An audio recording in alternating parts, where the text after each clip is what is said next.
बारे में। अब जैसे कि हमने पिछले वीडियो में डीएनए ट्रांसक्रिप्शन और ट्रांसलेशन के बारे में पढ़ा था, आज हम हाउसकीपिंग जीन के बारे में पढ़ने वाले हैं। तो जैसे कि हम जानते हैं कि हमारे बॉडी के अंदर एक सेल से ट्रिलियंस ऑफ सेल्स हैं। आज हम पढ़ेंगे कि एक सेल के अंदर क्या क्या चीजें होते हैं और वो क्या क्या काम करते हैं।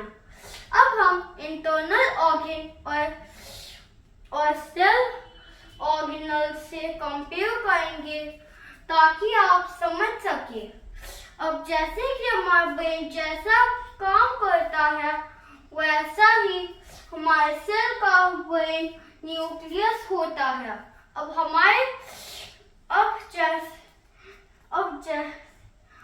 हम जैसे कि हमारे बॉडी के अंदर स्केलेटन सिस्टम होता है, वैसे ही हमारे सेल के अंदर भी एक स्केलेटन सिस्टम होता है।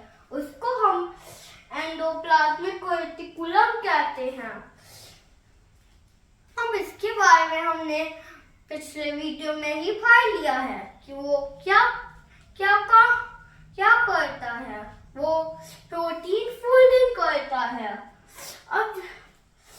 अब राइबोसोम जिसमें ये mRNA होता है, उसकी मदद से फिर tRNA एक अमीनो एसिड का चेन बनाती है। वो अमीनो एसिड बाद में प्रोटीन बन जाता है। अब जो दोस्तों, जैसे कि हमारा लंग हमें ऑक्सीजन देता है और लीवर हमें ग्लूकोज देता है। वो ऑक्सीजन और ग्लूकोज फिर माइटोकॉन्ड्रिया में जाकर फिर एटीपी बनाता है। इसीलिए हम इसको द पावर ऑफ हाउस भी कहते हैं।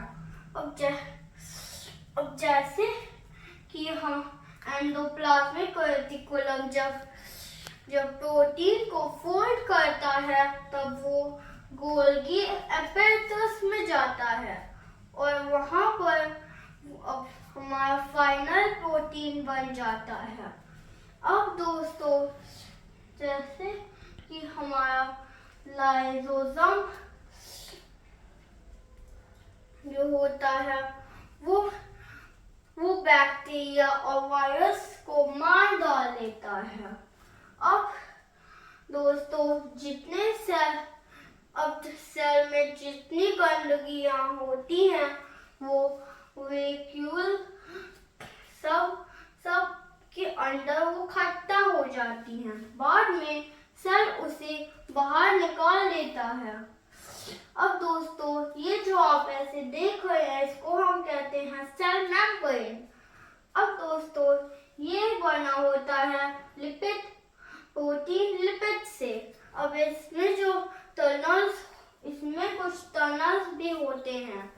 अब वाटर और मिनरल्स तो आराम से निकल सकते हैं, पर प्रोटीन्स को निकालने के लिए वहां पर रिसेप्टर्स होते हैं। अब जैसे कि हमारे